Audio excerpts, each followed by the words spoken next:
Hi, I'm Sarah. And I'm David.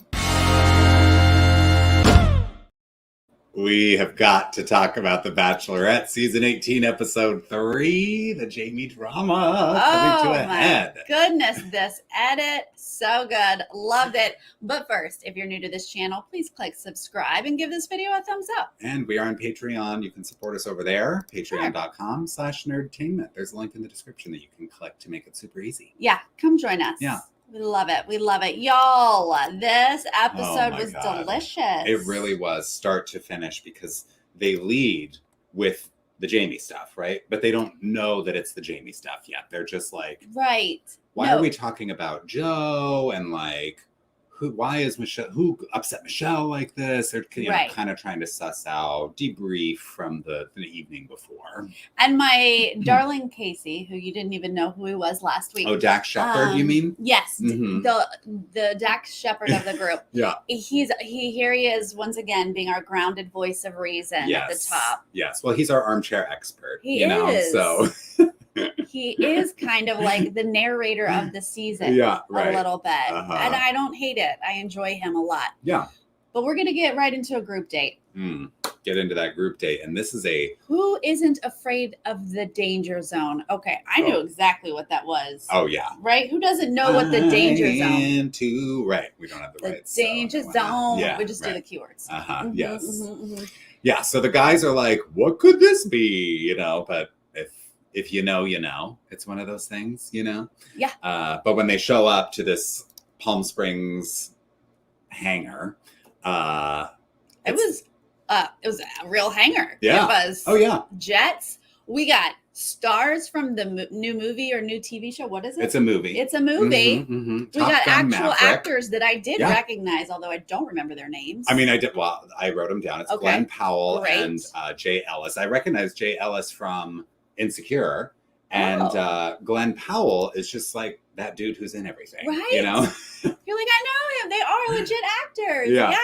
I think Glenn Powell was in Hidden Figures. He was the astronaut. Oh, who was movie. Like going to maybe he was Buzz Aldrin or something. I don't know. But he's like the one who's like, get Taraji P. Henson on the phone. Yeah. To remember to remind me of the math. Right. He was that was him. This movie's not coming out till May. Interesting. Yeah. Okay. It's a ways off. Anyway, they're literally playing the music. Yeah. They have got Top Gun music playing. I am jazzed. I know. Because they're just making a cool segment out of this. Like, I was just saying before we went live, I'm like, I was looking up, is this a Disney movie? Like, why are they doing this heavy of an integration? I guess it's just a hot ticket, this movie. Well, I feel like it's a romantic movie. The dudes love it, but the ladies love it too, right? And the guys are hot. Glenn and Jay are hot. Right? So, I mean, anytime you can get actual actors in a movie on this show, that's exciting. It's kind of a big deal. Yeah, this is like, this is not that pop star you've never heard of singing the song at the end of the date. I'm so used to a musical performance by people I've never heard of. Right. And we got actual people I know here. Yep. Yeah. Okay. So on this group date, we should say, is Martin, LT, Olu, Spencer, Clayton, Nate, Joe, my two boys, Nate and Joe. Yeah. Rick, Will, Peter. Why we gotta put Will and Peter together? Well, boy, you gotta put Will and Peter together. They're gonna definitely put Will and Peter. We need to guarantee that there's gonna be conflict on this date. And once they get into their pilot suits, they've got to do their, what are they called? Their jumpers, their onesies. Yes, right. And they've got to do their call signs, right? They give everybody their names. Little Willie. Doughboy is Peter, right? They have like Frosted Tips. It's right. It's like that Flavor Flav thing where he like goes down the line and like gives the girls in his show their nicknames. But they all get their little nickname. But Martin, Frosted Tips, he's got to check in on Michelle. I gotta tell you, I did not see Martin coming as a major player on this season. You were like, who's Martin? I literally called him Frosted Tips in my notes the whole time because I didn't know his name was Martin. Yeah. Well, he pulls her aside. He just needs to check in. How are you doing? I know last night was tough. I mean, this is like angling for attention. Of course. But the girl always goes right. They're like, we're so sweet to check in. But honestly, we need it. I mean, we in a last recap, we were like, and that's it. No one's like no, I wasn't questioning you. Right. Like, it felt very just like, oh, she's upset and now nothing is said. So even though that they're just like, hey, me, but at least you are checking in on her because she was genuinely hurt the last time you saw her. Right. So she's like touched by this check-in, and I think that makes her be like, huh, Martin. It stuck with her. I forgot about you, but okay, noted. Yeah. But here's what's really exciting. A G-Force simulator. Oh my God. I literally rewound and was like, I got to write down the official name of this thing. What is this? G-Force simulator. It looks like a nightmare. I mean, I don't even do roller coasters. Like, this is no way. This is abuse. This reminded me of like a challenge that Tyra would have made her models do on ANTM and like take a sexy picture while you're being flown around in this G-Force simulator, right? Like the guys look miserable, especially Will, because he doesn't do well, I guess, with motion things. So he's like sweating, losing color, just watching other people. Has lost all color in his face just standing there, just at the thought. Yeah. I feel so bad for Will in this moment. He does not look good. But pause, back to ANTM. Is that right? Yep. Oh, I'm so not good with this. Good job. Good job. Never seen it, but Will's season, Will and James. Not Will on The Bachelorette, Will Jardel. Thank you, of The Amazing Race, but also of America's Next Top Model. His season is going to be on Netflix like next week or something. I saw that. I think he posted on Instagram. I saw that. I told him, well, I've never watched it before, but I'll watch. Oh, watch his season. His season, yes. I think his was the first one with guys. Okay. Yeah. Wow. Oh, that's fun. Do you know how he does? No, I don't know anything. Oh, fun. You're going to love it. Okay, great. Yeah. Okay, good. That's a little shout out. Everybody on Netflix, we'll watch it. Yeah, right. Okay, so Will on The Bachelorette. This Will. Is sweating, not feeling great, but we get Peter going in the G-Force simulator first. Sure. And they have to express how they feel about Michelle, right? While they're spinning. So Peter gets in there and like starts speaking Italian, right? Because he's the pizzapreneur. And so he expresses his love in Italian. Right. That's basically what he says in the G-Force simulator.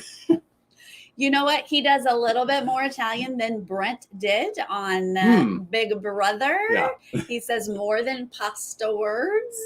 And good on him. But he's going to be a little hurt when Will gets up there and is like, you know what? I also speak another language. Right. He speaks Spanish. And Peter's a little bit like, okay, Mr. Copycat, that was my thing to speak in a foreign language. Like, this is just the beginning of the issues between the two of them on this date. But we do have to say that even though Will looked awful, he does keep it together. Yeah. He does say lovely things to her, I think. It's almost like they were maybe playing up the seriousness of his motion sickness. I don't know. How do you play up losing color in his face? He really did. You're right. He really did lose color. Yeah. Unless they just really got a quick shot of something else going on. I don't know. Yeah. But yeah, he gets through it. Yeah. Yep. Then they have to do American Gladiators, right? They have to like push each other off. Do they have to? Yeah. That is the question. This part I wrote, this is so dumb. It's so dumb. That's my note. What does this have to do? It's just. What does it have to do with Top Gun? A dogfight is in the plane. So they should have been doing something with a plane. You know, simulate a flight or something. I like that. And just wrestling does not make me like you more. It's just like guys being guys and like, getting their testosterone out. So of course it's like Will versus Peter, right? And Will knocks Peter off. I mean, Clayton, I think, is first. And he basically decks the person that he's up against. Yeah. And they fly 50 feet through the air because Clayton's a beast. He's a beast. But it's, it's just more about like Will versus Peter. And Will wins that part of the date. And then Glenn Powell announces that Lil Willie has won the entire date. Well, Little Willie does go against Peter, who's Doughboy. Is that his name? Doughboy. Of course, they're going to go against each other, and we blah, blah, blah. But Will is going to handedly beat him. Not that it matters, but Little Willie now wins the whole date. Right. And he gets a bomb-ass bomber jacket. He does, yeah. And some, private time with Michelle in this, really nice vintage Porsche. Yes. Which looked too small for even one person, really, that they both have to cram into this tiny little car from the movie. But it was very chic, looked cool. Fancy people do it all the time, yeah. apparently. And they, make out in the front of the car, and he gets this sick jacket. I mean, I would have pushed someone off a mat for that jacket. Oh, yeah. Yeah. So good for Will in this moment, but dang, Peter, not happy. Not happy. Not happy about this. No. So now we go to the cocktail party portion of the date. Yeah, and did you notice there was just a lot of sad Clayton at this point? We just got Clayton sad. But I didn't get enough. Is it because he feels like he's not getting his time here? Yeah, he didn't feel like that date went his way. Martin got pulled her to the side. He didn't win the thing. There was just a lot of sad Clayton, and I was like, why? Why is this in the edits? Well, now it did set up that he was going to pull her aside and they were going to do a spinning thing. I guess this is him stepping up to the plate. Clayton's realizing I got to take action and make things happen for myself because everybody else is winning right now or something. So he does grab her first, does a silly little, let's spin around and make out thing, right? But I don't know. It seems like from the preview at the end of this episode, Clayton is going to be around more. It does seem like he's going to be around, but they're a little kissy here, but I'm not feeling any sparks. Agreed. I don't think there's a ton of chemistry between the two of them. No. Yeah. But he's just really big in the edit. Then now, Nate and Joe. And Joe? Oh, yeah, they're back to back. Yep. I just wrote Nate and Joe are amazing as always. Here's what Nate does. Whenever Nate and Michelle get together, they mumble and then they kiss. They're like, it's been such a bad day. I just feel like everything is good. And then they make out. They're just whisper mumbling to each other. And they can't even open their mouths because they just want to close their lips and kiss each other and then stick their tongues down each other's They've throats. got what we would call chemistry. They do. They just want to make out. And then Joe, I wrote down that Michelle says, you're not the loudest guy in the room, and I like that. And that reminded me of the conversation that she had with Tayshia, where Tayshia said, the guy that I picked in the end was the guy on the group date who wasn't necessarily the loudest in the room. So pay attention to those guys. And here's Michelle paying attention. Hate it at all. My sweet, sweet Joe. He's not the loudest guy. In fact, no. He doesn't say things. He doesn't say much even at all. When I think you might want to speak up. But he doesn't. He's really good at keeping things low profile. Just real reserved. Yep. And I don't know. I like it. Oh, gosh. Is your number one over Nate? Yes. Okay. He searched a little bit because Nate was the only person you starred on week one. Yeah, Nate was my week one. But I think very quickly week two, Joe took over. And those eyes. And I know that he ghosted her, but I don't care. Sarah loves ghosting. I'm all for it. She will forgive that in a heartbeat. Yeah. Yeah. Well, Joe's good at being quiet. Peter and Will, not so much, right? They are at opposite ends of that L couch, shooting insults back and forth across the rest of the guys. They just going after each other, can't stop. And the other guy, watching the other guys is the most entertaining part. For sure. They eventually get up and leave. Yeah. And then the camera zooms in on Nate. Just Nate. He's the last one there. And he literally is like this. He's like, oh. Yeah. Drinking the wine. Oh boy, I need another one of those, bartender. Yeah. Top it off. Thank you. It was a pretty funny edit here. I wrote down, I think it was Peter says, I change lives one slice at a time. Oh my God. He was like, peep the paychecks that I cash and then call me a pizza boy, right? It's like, what? And I got to tell you, I was like, I think you guys just need to make out and get this up. There's some tension here. And I think if you just kissed, maybe Will and Peter? Yeah, just kiss you guys. And then all this tension, we'll release it and we can just move on and be friends. But there's you don't need to fight, just kiss. Oh, they are. They are fighting instead of kissing. They are making war, not love. Well, and then Will importantly says, I got the jacket. Well, maybe I get it. I get why you're saying everything, but maybe don't bring up the jacket. No, because you're opening the door to something. Oh yeah, you did. Let's cut over to date card. Right. This is a one-on-one date. It's your boy, Granny Smith Apple Rodney. Apple Rodney in the house, gonna get a date. What? I don't understand why he'd get the second one-on-one, but okay, whatever. I do like Rodney, so sure, He's excited. Yeah. It's hard not to be excited for Rodney because he's just like a genuine aw shucks kind of guy. He's adorable. So, he's so cute and he's so super happy. Yeah. This is when we cut back and Peter, he's picking up the jacket. Well, I just want to point out really quick before we get to that. Oh boy. Martin. Sporting every fashion trend that's going on right now, right? Oh. He's got the nose ring. Okay. The rings, the bracelets, the watch, the earrings, the necklace, the striped button down, the like frosted tips and the fashion haircut. Okay. And the glasses. Okay. Literally every accessory you could put on your body. Okay. He's getting his one-on-one time with Michelle. Okay. Right? Because he walked, he got up in the middle of the like couch argument and walked away. And he is, having his moment with Michelle.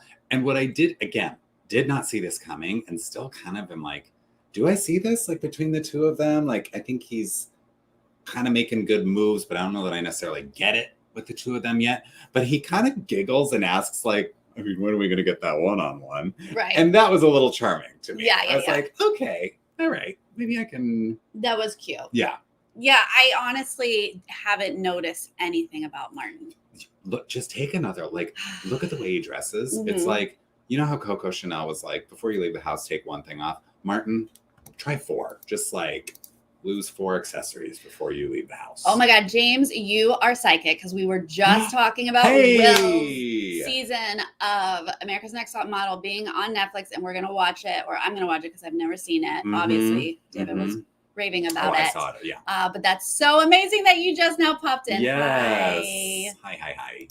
Yeah, I only know of Martin as Frosted Tips. That's it. Well, you could also think of him as rings, bracelets, watch, blah, earrings, blah, necklace. Blah, blah, blah. Okay. The whole shebang. Yeah. But they kiss. It's cute. Whatever. Okay, so we're now Peter. I didn't even know that this was hipster. I didn't even know that this was the cool look. Is it cool? Does he look cool? Well, it doesn't say Martin is so cool. It says Martin is so hipster. Okay. I thought hipsters were cool. Yeah. Woo! Yeah. I don't know anything. Okay, so now we get Peter. This is the moment. He's sauntering over and touching the jacket, and the guys are like, "What you doing?" Yeah. Peter, put it down. Peter, what you doing? They're not physically trying to stop him, which I wouldn't either. No. Right? No, stay out of it. I would do the Peter, maybe I wouldn't even protest that hard, right? I'd be like, Peter, don't do it. I'd stop myself from stopping him because I want it to happen. Yeah, no, you don't want to get too involved. You just want to be like, what you doing, bud? What you doing? Which is kind of what they do. You sure? But then when he walks off, they're like, oh boy. No. Oh boy. And Rick, I think, said something like, I'm tired of going on dates with Peter. Oh, yeah, right. They're all sick of it. They don't want to listen to this drama. It's so annoying, I'm sure. It's fun for us to watch. But this happened while the producers pulled Will to do his confessionals or whatever. Lil Willie. And then the other producer's like, now's your moment, Peter. Get that jacket, throw it in the pool for me. So it's all timed, Becca, flawlessly. Why? Why did he leave it? Because the producer was probably like, leave the jacket. Please don't. I just want you in your t-shirt. Yeah, they were like, continuity. We don't know. Leave the jacket. Yeah. And then the other producer was like, send in Peter to get the jacket. So this is all coordinated. He takes the jacket. He throws it in the pool. Will comes back. Where's my jacket? And the guys are like, Peter threw it in the pool. And that's all they say. Again, the guys are not getting too involved. They're just relaying the information. Look, when Peter came back and said, I threw it in the pool, they were like, oh my God. Yeah. And then when Will comes, they're like, he threw it in the pool. They're not thrilled about it. They're not on Peter's side at all. Right. But you see the tears welling. He's crying. He's about a wet jacket. He is so emotional. This is like the last straw for Lil Willie. And Nate's just like, dude, like, just be the bigger man. Just don't cry over this jacket. And I love that Will's like, I respect you, dude. Yeah. I just gotta take a minute or something like that. He's like, and then he's like balling his fists up, and he's kind of like a little kid in this moment. He's like, this man just pushing my buttons. Yes. He's pushing my buttons. You know, he goes into the hotel and he's like taking a moment in that hallway to really not lose it. And I'm like, I don't know. I think it'll dry out. Like, I don't think the jacket is ruined. The symbolism. Is it like a dry clean only jacket? It is symbolic. I was literally like, is there some kind of jacket trauma in his past? Like, what is with this reaction? Why it feels like outsized to the situation. It is the symbol. It's the fact that he did the act of it. Yeah. The jacket is gonna dry out and be just fine. It's gonna be fine. But I love Will just being so emotional about it. It was so funny. I'm sure he wanted to talk to a producer, but he comes back. And is like, I'm not saying a darn thing. I'm not retaliating. I'm not doing anything. Because while he's gone, then Peter returns, right? And the guys are kind of like, Peter, you're being a loser. Like, stop. And he's like, Clayton, I respect you as a man, but like, stay out of it. You know, like he's kind of like, don't get involved. And they're just like, but just like, drop it. Like, this is so juvenile, you know? They're kind of confronting Peter a little bit in the moment. Yeah, it's Coco, good point. It's kind of like a gift Michelle gave him. Like, that's his thing. Yeah, but you didn't throw it in a fire. You threw it in a pool. That's true. It's going to be fine. And later we're going to watch you fish it out with real sad music happening. Oh, my Lord. Oh, it's so good. I love it so much. Yeah. So, yes, in this moment, right, this is when Michelle comes back. Everyone pretends that life is just fine for a minute. And she's going to give out this group rose to Frosted Tips. Yep. There he is. He gets it. And sure. I think it was mostly the checking in on her. Yeah. Mm-hmm. Like the one-on-one time at the cocktail party was like, just like everybody else's for the most part. You know, there's nothing super special there, but I think it was the check-in earlier in the date that really got her attention. So she gives him the rose and she's like, come with me. We're going to go dance to a string quartet playing the song from Top Gun. Take My Breath Away is one of the most beautiful romantic songs that there is. Mm-hmm. And while this gorgeous string section is playing it, we get a second of a romantic moment. But mostly we get Will with the hook trying to fish the jacket out of the pool. And I gotta say, like, when Peter threw it in the pool, it looked like it was floating, right? Yes. They dunked that jacket so hard in that pool afterwards. Will, it was soaking wet. When water was pouring, cascading, water falling out of the sleeves of this jacket. It was, I don't know how they held extra water inside of this jacket, but somehow it was the wettest jacket you could ever find coming out of the pool. David, that's how water works. It sits on top as it absorbs the water. And, you know, bomber jackets have those layers. It's got that quilting. Mm-hmm. The water really soaked in there until it sunk. Yeah. And became the soggiest jacket in the world. Oh, this edit was so beautiful. It was a PA's job to take that, you know, hook that's going to retrieve the jacket and just push the jacket down deep into the bottom of the pool. Let's just make sure it soaks through. Either way, thank you for having him pull it out with the song I love Take My Breath Away playing in the background. It was really good. Oh, it was so beautiful. Yeah. So that was the group date. Now we're moving on to the one-on-one. Rodney's gonna get a one-on-one. Okay. Now, Rodney's getting ready. Yep. And when he leaves, they zoom in on that luggage. Yes, they do. I was like, they don't normally show us that for an extended. No. They're lingering on it, right? As if like, oh my God, is she going to send him home? Why are they showing us the suitcase in this moment? Yeah. Absolutely. That freaked me out. It annoyed me. And then, though, I quickly realized they're on the silly date. Mm-hmm. They're on the joke date. The friend zone date. Yes. as soon as, they do the taste test, which is their thing, right? Right. But as soon as they got to like the handcuffs and the key, it just felt like there was no romantic chemistry between the two of them. And he's a little bit corny as a person, right? But it just felt very, silly, fun, but no romance to this date. I totally flashed back to Katie on Matt's season and was like, oh, this is the friend zone. She's going to walk him out and say, I'm just not feeling the spark. Yeah. But to my surprise and pleasure, it goes a different way. It does. I mean, he, after they do the key, he streaks up and down that spiral staircase from corporate hell in front of everybody. Everybody's laughing. Dudes are coming out. Yeah. I mean, I thought it was bad enough Tayshia and Caitlin were there. I know. And then dudes come out. Yeah.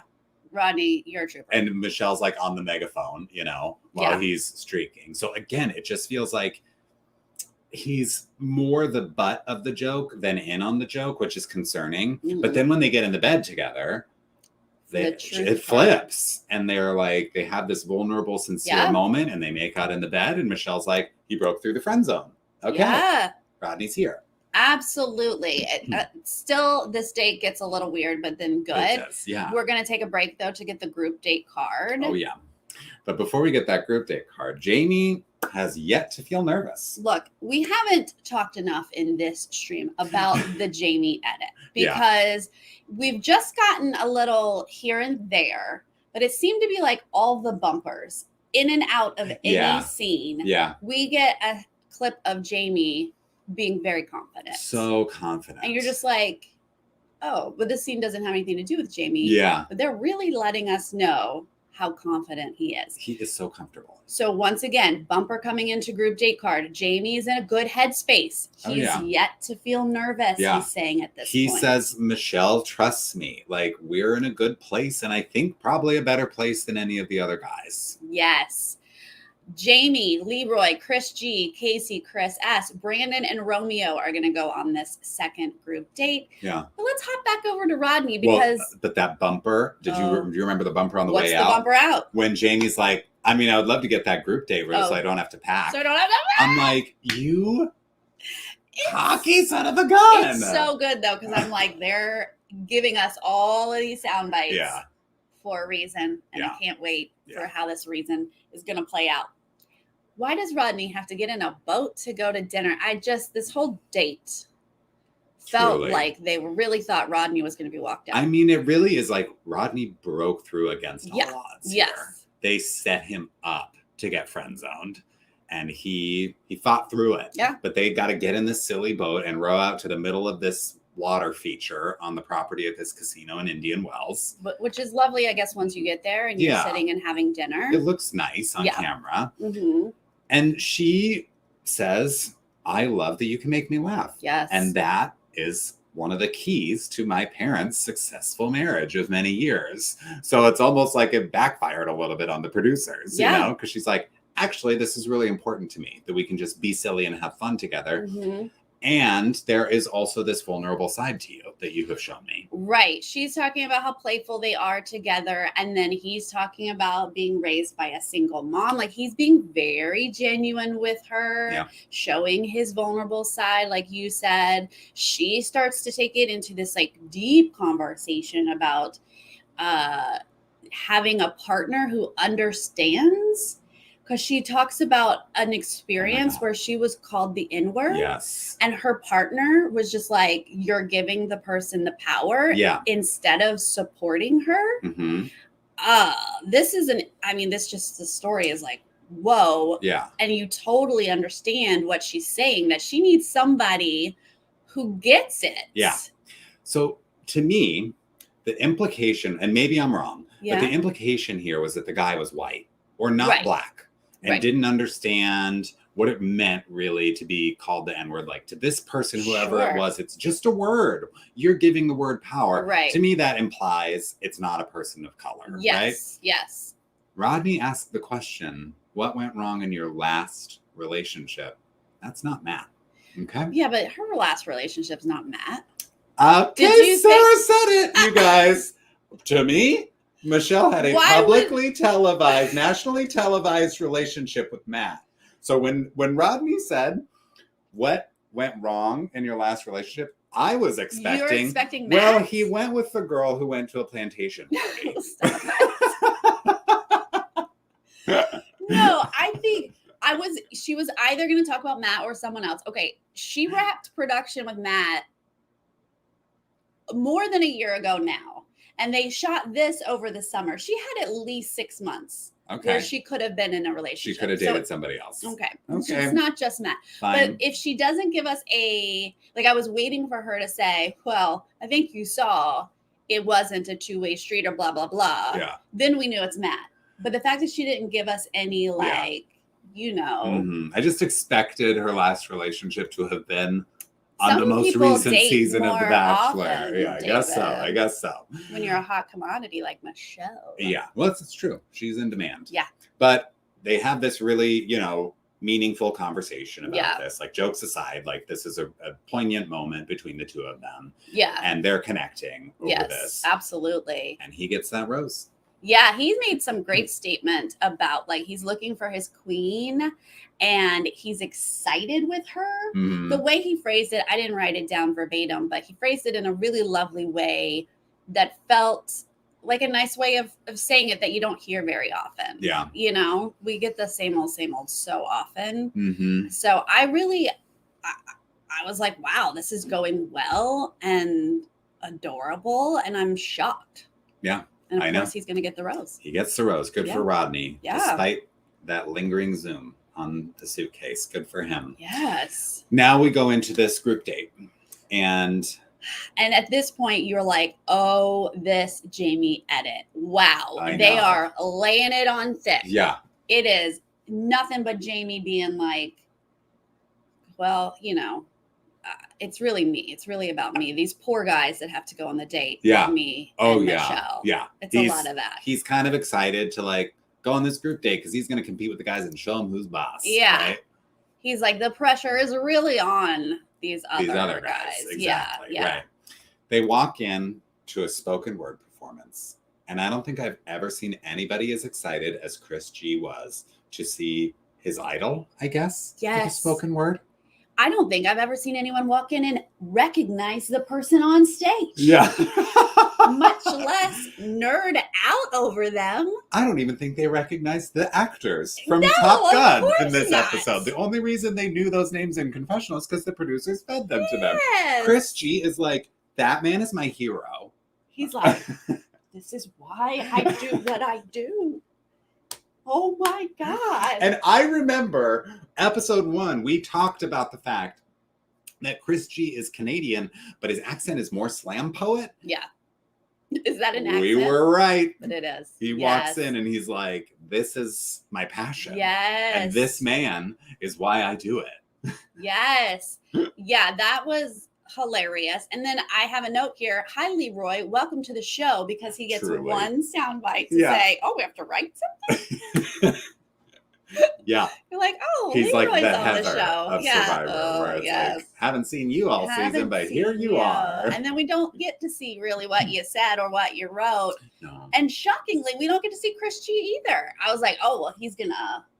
We did. I mean, but he was not the star. It wasn't like segment. a spotlight moment. No, it was. But he performed. I saw it. Oh, he performed all right. But I don't think he got the attention that he thought he might. Right. If he is the poet. This is supposed to be his day. Like, certain dates feel curated to certain guys. Yes. This one certainly is curated for Chris G. Absolutely. Yeah. I was waiting for it to end on him, and he was going to knock us down with his romance. But no, honestly, it starts with Brandon, who takes us by surprise. Well, because he brings Michelle up on stage. He's the smooth one. He's going to kick things off with her on stage. And to me, it's whatever. The whole thing is whatever. I was kind of surprised. They went right through the process of them writing. Normally, the expert is going to walk around and do we don't have time for that. We don't have time for this. We have to get to the Jamie edit, right? Yeah, we do. So Brandon's is nice. It's fine. It's whatever. I was surprised. I'm sure it was horribly spelled, but it was lovely. I'm sure you're right. Yeah. It was cute. Then Romeo, our Harvard guy, does Shakespeare, of course. He's like writing a sonnet. This is not spoken word. It's Shakespeare. Was it really Shakespeare? He was like, oh, forsooth, hark, Michelle, thou doth protesteth. Like he was plagiarizing Shakespeare. Yeah. Well, he got fancy. And then Jamie. He steps up there. Y'all, he lost his book. And I was like, where? No, you didn't. You went from 1 point to second point. Right. How do you lose your book? Uh-huh. And then he proceeds to tell a story that obviously he's heard before. It's like a parable. It's like Little Red Riding Hood. In no way did you write this. He's like, a girl in a red cloak goes into the wood and loses her way, and the big bad wolf. I'm like, Jamie, what? But then there's like a guardian angel element with this girl who's lost her way. So I'm like, oh my God, this sociopath thinks that like Michelle is losing her way and he's the guardian angel and he's gonna like point her back to the path, which is to find love with him, right? Like, I'm sure that's where his head is. I just thought, all of your red flags aside, you can't even do the assignments. Come on. I know. But somebody said, I don't know if it was Chris G or somebody, but was like, what is he, a cult leader? And I was like, yes. No, it was Dax Shepard. It was your guy, It was Casey. my guy, Casey. See, he's always so wise. Yeah. And I was like, yes, that's exactly the vibe I'm getting. Is like, he wanted this awareness, his popularity, so that he could be some sort of cult leader. Yeah. No, the guy, and I loved having the rest of the guys there in the audience because, like, as Jamie's doing this, they're like, "What is going on? Yeah. What are we watching?" Right. Yeah. Yeah. Anyway, okay, so Michelle goes last, and she does. Oh, yeah, she gives a poem, whatever it is, about being the token Black girl, and these themes keep coming up. As part of her then story. Our bumper out of this to transition into the like evening part of this date, Jamie feels like the other guys stepped it up the best that they could. God, I'm loving this edit. It's so good. He gave them so much. He really did. And they did. were like, we will run with it. Yeah, I hope they gave him a bonus because he really went above and beyond. For the therapy. Yeah. You know what I mean? Yeah, I do hope that he got that bonus. So they go to the cocktail party, Yep. right? Brandon gets our first one-on-one Yes. time. He's going first a lot. Like, as corny as we think he is. Digging him. She really is. And they have that moment of like, come from similar backgrounds. He's like, what you were talking about? I've been there. Like, I've experienced that. I get it. They're connecting on that level. He also comes from a prominently white school. Right. The word is predominantly. Predominantly. Good job. You got there. No, he said prominently. Oh, I am quoting him. Now, look, I can make fun of him because he's on a reality show and this is what I do. Yeah. But I, too, would say prominently. I mess up my words all of the time. Sure. We have record of it. Yeah. But this is like I can part also of Brandon's storyline. It's part of his storyline, and it led me to feel in this moment, because we have been analyzing, like, what is it about these two? And I unfortunately have come to the conclusion that it is a student-teacher relationship. Oh, God, I was afraid you were going to say that. She's drawn to him and she cares about him. She can teach him. But it's from a place of like, she's his teacher. She's going to help him. Yeah. So, I don't know that it's, but he's so adorable, and he like leaves it and he's like, I'm so smitten with her. Yeah. Like, I adore him and I get why she adores him. I just don't think it's on the same level. Yeah. You know what I mean? Probably right. Then we cycle through like Dax Shepard, Romeo, Leroy. They get their one-on-one times. And then it's Jamie. It's time for the Jamie show. But you know what? We don't actually get much of the date. We don't. We just get his confidence in the date. It's still his, confessionals to the camera. Yeah. We get like one moment of him saying like, I feel good or whatever. And she's like, yeah, because she doesn't know anything yet. So she's like, yeah, I feel good. But we actually don't linger on the date. It's just more of him being like, it's us. That was magic. Yeah. That's how it's done, fellas. Yeah. That was the most magical one-on-one time I think of anybody ever on The Bachelor. He's saying something about this group rose is his, and like, yeah, oh yeah. That's just and oh my God, breaks. When she walks in for that group rose, you can see on his face that he's like, pin it right here, Michelle. I'm ready to accept. And then Brandon gets it, which is delicious. Delicious. This sends him on a spiral. Oh, this is the beginning of the downward for Jamie. He pulls the producer off to the side and is like, we're going to have to talk. I don't know that I've seen this. I can't remember seeing something like this go down where they peel off with a producer at the end of a group date to vent their frustrations about who is this group of guys? Is this the nationwide search? Like, where are the other quality men in this group? I'm actually turned off that I'm going to have to wait 6 weeks and compete with these jokers. Yeah. And eventually win. I'm not at the same level as Brandon. Like, Brandon's not at my level. Yeah. And I have to like go through this for 6 weeks. She's on spring break. Oh my God. And like, really, your husband is around and you want to act like you're on spring break. I mean, the sound bites. Truly, it was like one after another of like, what? I can't believe you said this with a mic on your body. Like, what are you thinking? He's so convinced that this is his show. Yeah. And that he is really the one that the show is about. It's almost surprising that he is not focused on becoming the Bachelor because he's so full of himself that like you might think that he would be like, I don't actually want to be with Michelle because I'm going to be the next Bachelor. But he does seem very focused on winning Michelle. Like he wants to win this season and thinks he deserves to.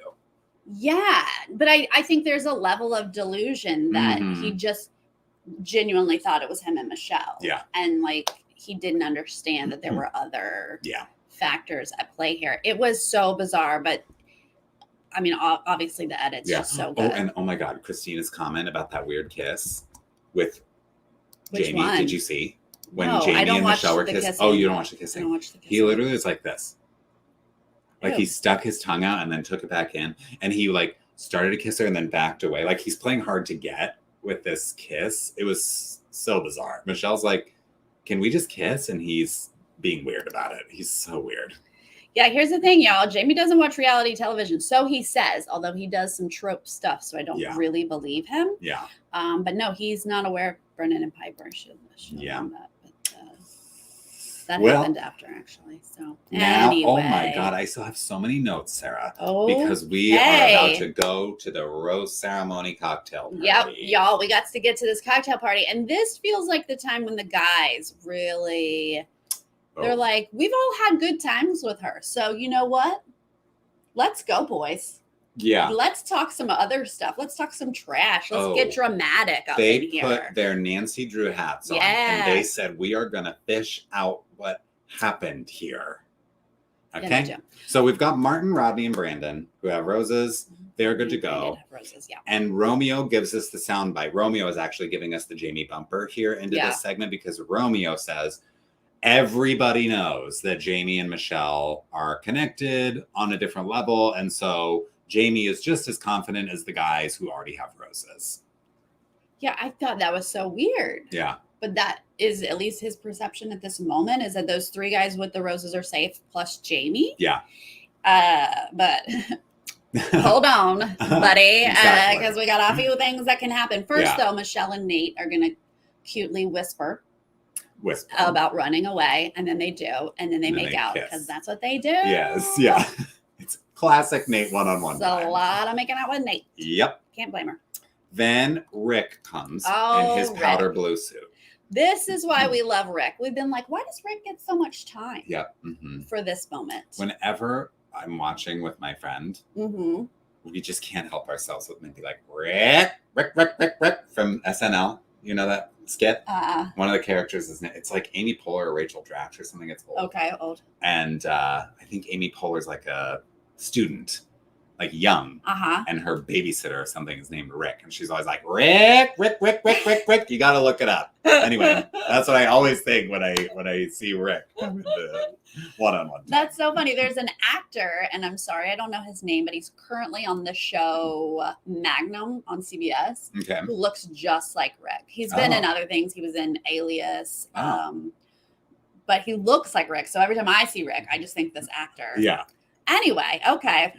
There we go. Those are our Rick stories. Well, he's here to tell her, like, I really push us in the right direction. We need a nudge. Yeah, because like I really can't believe that any of the guys would be questioning your character, Michelle. Like it really doesn't. And he finally says the thing that we have wanted to hear. And by this edit, she hasn't heard it yet, which is very disappointing because I thought they just hadn't put it in the edit yet. Mm-hmm. But he's like, I haven't heard it. Yeah. So, you know what? And she's like, wait, what? She's like, you didn't hear other people talking about it? Yeah. She's like, well, Jamie's the one who told me. Oh, she sure did. She said it. She just said it. And he's like, you don't say. I mean, I think in this moment, Rick handled it well because he was like, that seems odd. Like, I feel like Jamie he played it cool. Own it up. Yeah, he's not like, Jamie. Yeah. But Rick, he did the right thing, and he gets Michelle's wheels a turning, but he also now has the information to head on out to the guys and be like, I got a name. He says, Nate, Dax Shepard, let's talk. So he circles up his main dudes, and they're talking. Okay, we can't believe it. What? Jamie's the one who did this again. Like, why wouldn't he own up to that in the first place? It's really not adding up. Nate and Casey, being the very reasonable, grounded people they are, like, we should get Jamie's side of things. Like, let's get all the information that we can. So Jamie, bud, come on up. And he's like, ooh, he's like, what's up, guys? Oh, let's talk. Hey, and then Jamie has nothing to say except a bunch of ums. A lot of ums. So Jamie's like, you know, there was this speculation, I think you guys are aware, and it kind of like created this character in the room, and they're like, when was there speculation? And Jamie's like, well, you know, I wasn't really in the conversations. I was actually in my room. So I don't have any names for you. Listen, I can't tell you who it was or when, but I can tell you that it happened. Right. And Nate obviously is like, this doesn't add up. Yeah. It was so many conversations. It created another character, but you don't know, you weren't in them. Like, do you not see? And he's like, you just don't get it. You don't get it. He's like, listen, the viewers and the episodes. Wait, Nate's like, what episodes? Yeah. Why are you talking about episodes? And he's like, well, you obviously don't understand television production. Nate, how am I supposed to have a conversation with you? You don't get it. Nate's like, I don't think this is our job. We're not supposed to do television production. It was such a bonkers, awkward conversation. I started to get Kyland vibes from Jamie. Kyland vibes remind me. Kyland. Big Brother. Oh yeah, okay. Whoa. Yes. I was on The Bachelor. Like, yes. Yeah. How nice of you that Kyland has left your mind. Unfortunately, he has not left mine. And the way that Jamie wanted to twist his words, but just wasn't super successful with it, really was giving me Kyland vibes right here. But we're now going to go to the group about it, right? Not yet, but the like final thought here, which I loved, was when Nate is like, I mean, Jamie, are you threatened by Joe? And Jamie's face was like, why would I be threatened by Joe? Why would you even ask me that? Yeah. It was so good. The way that Nate, I was like, I love the way Nate handles things because it's such a good question. That's a real dig. It's a dig. It's an insult. It's a dig. Yeah. He's attacking Jamie, but in such a chill, like, questionable way. I'm just like, genuine question. Yeah. Yeah. He's not saying like, sounds like you're threatened by Joe. Right. It's not accusatory. Yeah. Yeah. It's he's like, wow, I just popped in my head, but like, are you threatened by Joe? Is what it was. Like, Jamie just can't even. He doesn't even have a good response because he's like, oh no, of course not. But like, obviously, Like, Then we go from this small group of three guys confronting Jamie to the whole group. Yes. Right? We've got like a Rodney in there. We've got a I think Joe. it's everybody because they're around the big car. The big couch. Yeah. Mm-hmm. Oh, yeah. Everybody's like kind of piling on Jamie. Yeah. Like why we brought it up. Like, and you had a moment. Yeah. You didn't want to say anything. We even hear from Joe at one point. Joe's like, oh, I don't know what he said, but it was like, he said something. You could have said something. Yeah. You could have said something at some point. It was like that. It's that quick. It's that quick. Yeah. Mostly they were like cutting to shots of Joe where he's like staring like this. And it's like he's sucking the life force out of Jamie almost, you know? Yes. Do it. We get a soundbite confessional from Romeo, our Harvard guy, who's like, Jamie is obfuscating. And I'm like, thank you, Romeo. Thank you so much. Romeo with his big words. $10 word. I love it. Mm-hmm. Give it to Mike. Yeah. But then, cut to, Michelle's with Tayshia and Caitlin. Yes. And she's like, so, turns out. This was not really happening. And Tayshia's face is like. Yep. She is like, you are kidding me. Yeah. It did not look like they had been prepped at all. Yeah. Caitlin and Tayshia both did Yeah. they were just getting that information in that moment. And they obviously have to like listen to whatever Michelle says. But you know inside they were like, they were men like, let us at Jamie. Come on this show. Let us at him. Yeah. Yep.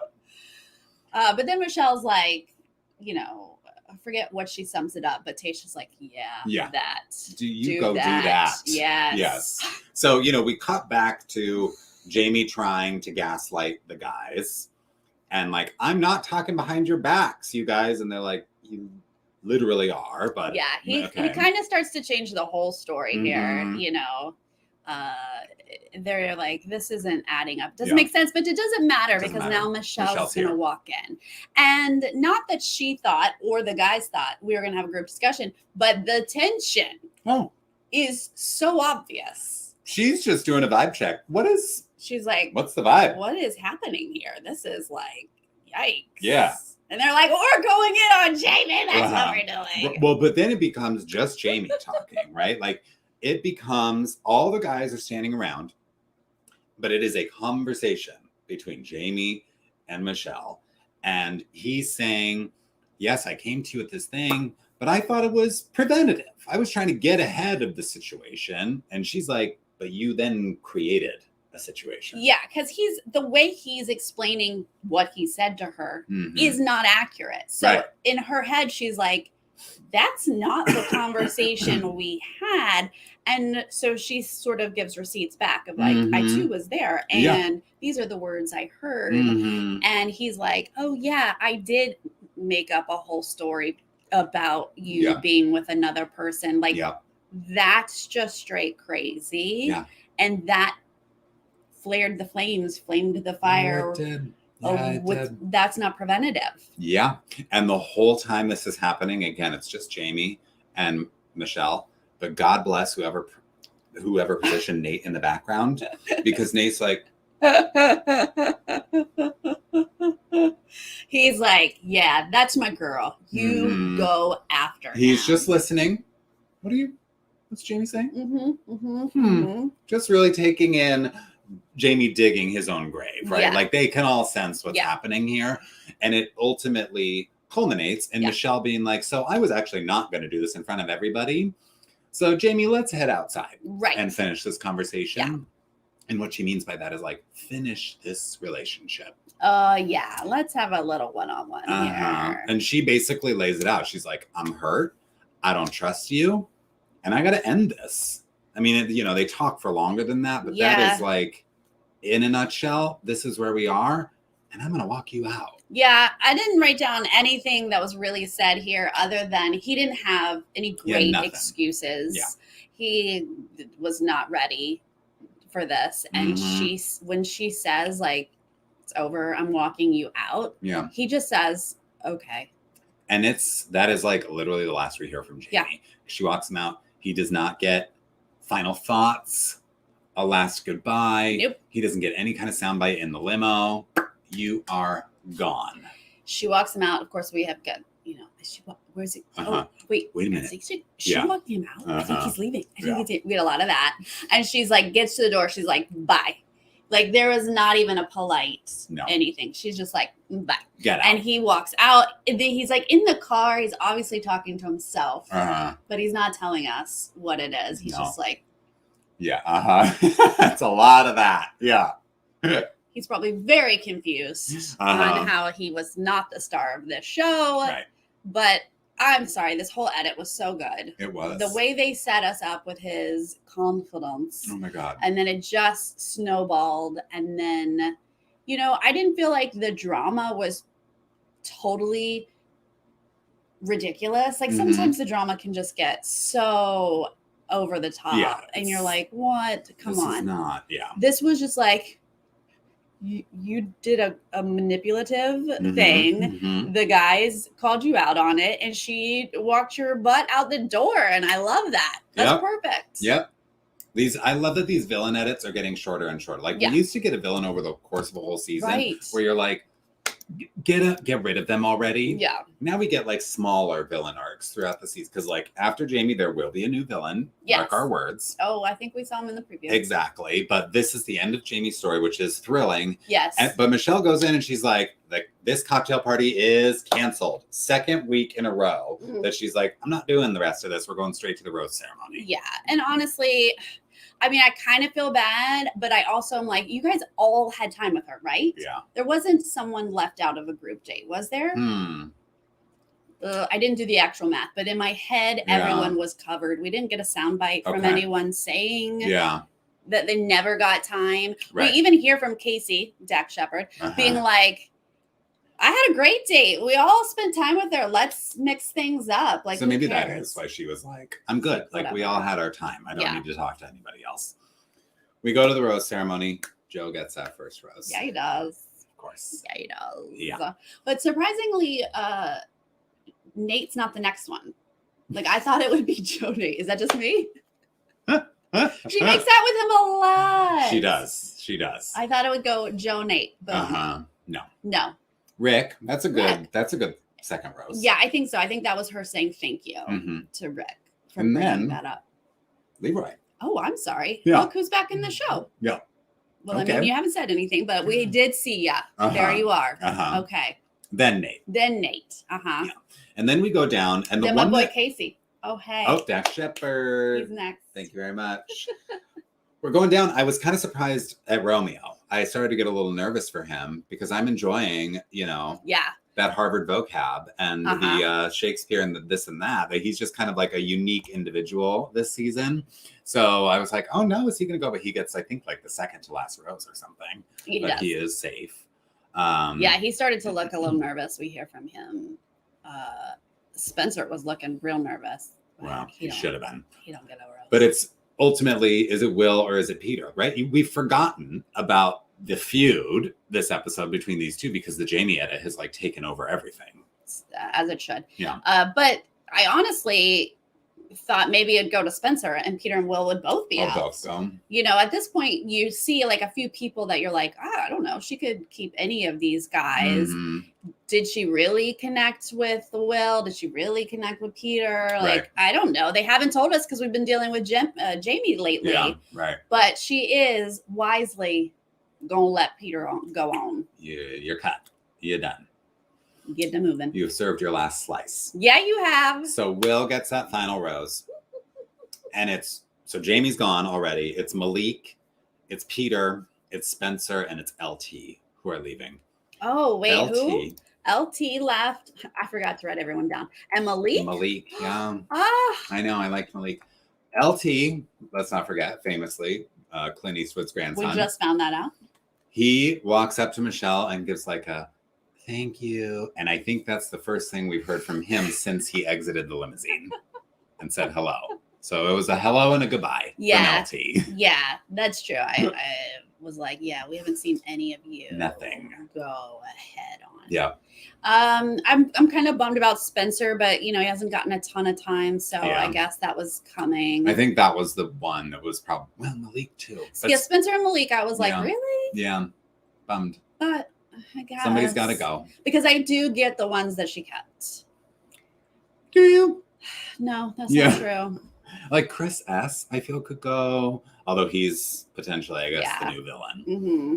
But I'm not sure. Chris S. could go. Clayton honestly could go. Why is he getting so Leroy much? Like, why is Leroy getting? I mean, I'm rooting for Leroy, even though he's not in the show. Yeah, right. I don't know. I don't know. Yeah. But preview. Yeah. No, LT was on that first date. I don't know that we saw anything about him. But, yeah. Mm-hmm. Yeah. Preview. Chris S. is, I guess, trying to call people out for being cocky and thinking they have it in the bag. I think he's targeting Nate a little bit, it seems. And Nate is not having that. And I'm just starting to get a little bit worried about Nate's narrative in this season in terms of being this guy who's constantly pulling people aside for private conversations. Well, I mean, Chris is obviously going through that breakdown that we see sometimes when they're not getting as much attention as they want, and they're hearing other people be like, yeah, had a great time with her. And so he is going to have a breakdown, but he's going to try to pull the other guys down with him. Mm-hmm. And Nate has had good time with her. So I feel like there might be more people than Nate pulled into this, but Nate is going to be like, what's up, dude? Yeah. And I couldn't tell by this edit if maybe Nate is going to go too far. Yeah. That's what they're at least trying to make us think. Yeah. He hasn't done that yet. He's been really good about being chill. Pretty measured. Yeah. So far. So I don't know who's going to look bad in this, you know? Michelle doesn't seem to take that kind of crap. No. She is a boss. Mm-hmm. The way she handles things. I know. Love. Yeah. I'm really, really liking her as a Bachelorette so far. And knew I would, you know. I'm not surprised that I love her. Is Nate 6'8"? Yeah, he's super tall. Super tall. How tall is she? Because she doesn't look like she's way shorter than him. I feel like she could be 6 feet. I mean, she's probably wearing high heels, but I feel like she's tall. So maybe she's like 5'10" to begin with. Yeah, 5'10" and then with heels as well. Because she was like, I noticed when she was dancing with Martin, same height. She was wearing heels. Yeah. But, you know, presuming all these guys are like 6'2", 6'3", probably, you know, that's how they cast these things. Yeah. Maybe she's like they'd have to be 5'11" if she's or tall. something, Yeah. you know? Interesting. Yeah. But yeah. Okay. So yeah, I think Chris is gonna give us the drama. But it doesn't look like we're seeing anyone new like rise to the top. Yeah, I don't think so. I mean, it looks like Rick is going to get a one-on-one date soon. Yeah. We see that like funicular thing. We see Martin in a hot tub. He's getting a one-on-one situation. I don't know if it's on the Frosted Tips. I know. Why haven't Joe or Nate gotten a one-on-one? I don't like this. Joe will probably get the third or the fourth one-on-one because that is a really important one-on-one. That's when you know it's serious. So, remember when Abigail got Matt's first impression of Rose and he never gave her a one-on-one? It makes me nervous when people don't get one-on-ones that you think should. No. Not gonna happen. Don't use Matt as like. I know, but I've got a limited amount of information here, guys. So. Yeah. Okay, well, I need Joe and Nate to both have one-on-ones. Yes, I'm sure we're going to see it. I'm sure of it. Okay. Man, we had a lot to say tonight, huh? Yeah, we did. This was a fun episode. It was such a fun episode. Wrap up to this Jamie saga. Yes. And like on to the next villain, frankly, you know? Perfect. I love it. Last week we're like, what? And then this week we're like, get out of here. Perfect. That's how I love my villains. Exactly. And same thing with Peter and Will. Like, we don't need more of that. Yeah. Great. Right. Jacket in the pool. Beautiful. Gone. Love it. Get him out. He's doing something with lives one slice at a time. Yeah. Elsewhere. Yeah. Great. Love it. All right. Well, next week we'll be back for next week's episode recap. We will. On Thursday, same time, same place. And then obviously Survivor stuff on Wednesday and Monday. We have our ratings stream, and I am ready to give out some sixes. Hey-o. Such a good episode. I know. The power has like, it's a shakeup. Loving Survivor, so. Loving it, you guys. Thank you so much for joining us live. We really appreciate it. We do. And if you're joining us later, leave us a comment and let us know what you thought of Jamie's story, the drama between Will and Peter, and when are Nate and Joe going to get our one-on-one dates? Make your predictions. Well, it looks like we might have a Joe one-on-one date in Minnesota. Ooh, that's what they're saving it for. Okay. Love that. All right, you guys. Thank you so much. We'll see you next time. Bye. Bye.